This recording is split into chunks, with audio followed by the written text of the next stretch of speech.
Hello everyone! Welcome back sa aking channel. Ayan, so ang tagal natin hindi nag-upload guys kasi may sira yung camera ng cellphone ko kaya hindi ako nakapag-update minsan.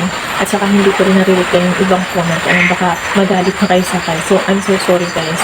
Ginagawan ko naman ng paraan kahit pa paano. Kagaya ngayon, nag-vlog tayo kahit medyo blurred yung ating kuha. Ayan, basta sa tingin ko okay na pa po. So makita nyo lang yung aking pagmuka. So, ayan guys, ang pag-usapan natin sa video nito ay paano nga ba natin aalisin ang short policy sa ating mga short video dito sa ating YouTube. Ayan. Yung pagkakaroon natin ng short policy guys, ayan. So, hindi ko rin malaman kung saan nga ba nakukuha itong short policy na to. Pero same process lang din ang pag-alis ng copyright claim at itong short policy guys. So, kaya ko lang naman ito ituturo sa inyo guys kasi syempre, pag may policy, ibig sabihin may nalabag tayo. So, kailangan natin ayusin. Hindi naman ito kabigat ang parusa guys kasi parang copyright claim lang din ang pag-alis nito. Kung paano tayo mag-alis sa copyright claim, ganun lang din itong pag-alis sa short policy. So, same process lang din sila. Ayan guys, bago tayo magsimula, kung ikaw ay napadaan lang or bago lang dito sa aking channel, huwag mong kalimutan mag-subscribe, syempre like mo na rin, at hit the bell button para lagi kayong updated sa aking mga latest upload. So guys, eto na. Mag-umpisa na tayo. Let's start. So ayan guys, andito na tayo sa aking screen. So ang unang-una natin gagawin guys, punta lang tayo sa ating mga browser. Kahit anong browser guys, pwede nyo gamitin. So ang gamit ko ay si Chrome. Ayan, eto guys. So ayan. Kailangan nakalagin na yung ating YouTube channel dito kay Chrome. So, pindutin lang natin itong YouTube guys. Ayan. Search nyo lang guys ang youtube.com. Ayan, para lumabas to. So, ayan guys, nakalagin na dito yung aking YouTube channel. So, nakikita natin itong profile dito sa kanan guys, itong maliit. So, pindutin lang natin yan guys. Ayan. Then, zoom lang natin to, ayan, para makita natin yung ating pipindutin. Pindutin lang natin ang setting, ayan. Tapos ito, channel status and features, click lang natin yan. So, ayan, wait lang natin.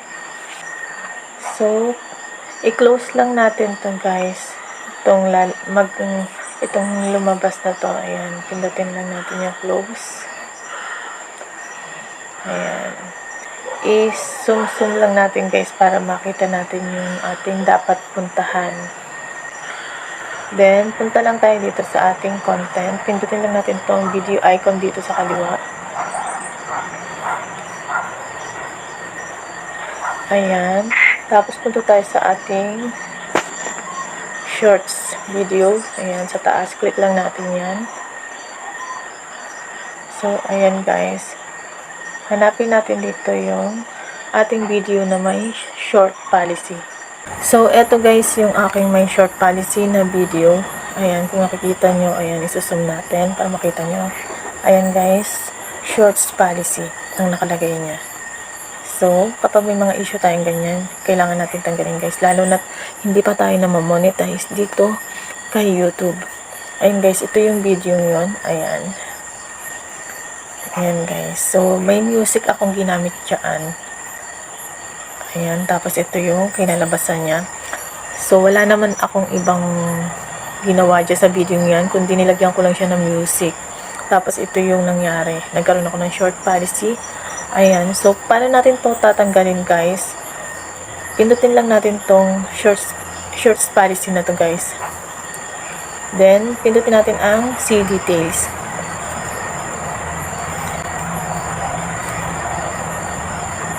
So, ayan. Your shorts visibility is not affected. Ayan guys, para din siyang copyright, ganun. Select action guys, pindutin natin to. Ito yung sa gilid sa kanan, ayan. So, mamimili lang kayo guys kung anong action yung gagawin ninyo. Pwedeng palitan ng song, ayan. So, ang gagawin ko ay papalitan na lang natin siya ng song. Kaysa naman i-erase natin yung song niya. No? Mawawala naman yung song no video, parang nakakawalang gana na siyang panoorin kasi wala man lang kalatoy-latoy. So, palitan na lang natin siya ng song guys. No? Pindutin natin replace song. Piliin natin tong replace song. Then, sa baba guys, ito. So, ayan, sa baba sa kanan, pindutin natin tong continue. So, eto guys, may pagpipilian kayong kanta dito. Ayan. Pwede nyo yan gamitin sa video nyo. So, pwede kayong mamili dito guys. Then, pwede rin kayong mamili dito. Pindutin lang itong 3 linya sa itaas. Ayan. So, pwede rin kayong mamili ng kanta dito guys. So, piliin ko lang tong mood. Ayan. Tapos, piliin lang natin tong happy. Ayan, bahala kayo kung alin ang gusto nyo dyan guys. So, apply. So, ayan guys, tapos na. Then, sa taas guys, ayan, pindutin natin tong save. Para mag-save yung kanta na ating pinili. Pindutin lang natin. Tapos, save.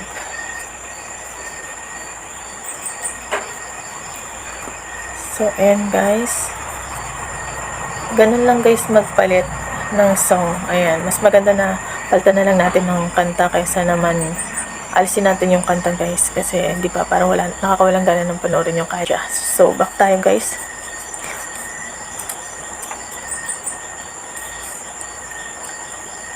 Ayan, back tayo. So, labas muna tayo dito kay Chrome. Ayan.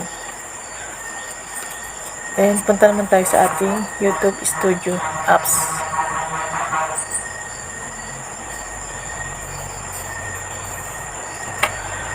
Then, punta tayo dito sa content. Pindutin lang natin yan. Tapos, itong shorts sa taas. So, hanapin natin yung video na may short policy.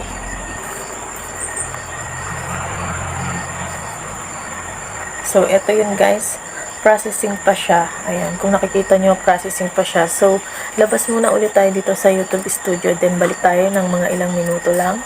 And, back muna tayo. So, ayan guys, balikan na natin ang ating YouTube Studio apps.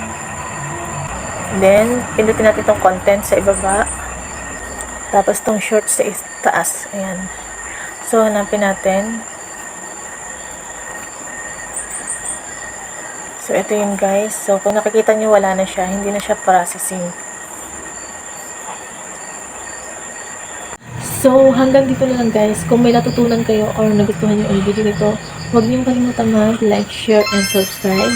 And guys, kung may mga katanungan kayo tungkol sa video nito, huwag kayong mahiyang mag-comment down below. Ayan guys, so sasagutin ko yan sa comment section. Kita-kits na lang ulit tayo sa susunod kong video. Thank you for watching. Bye-bye!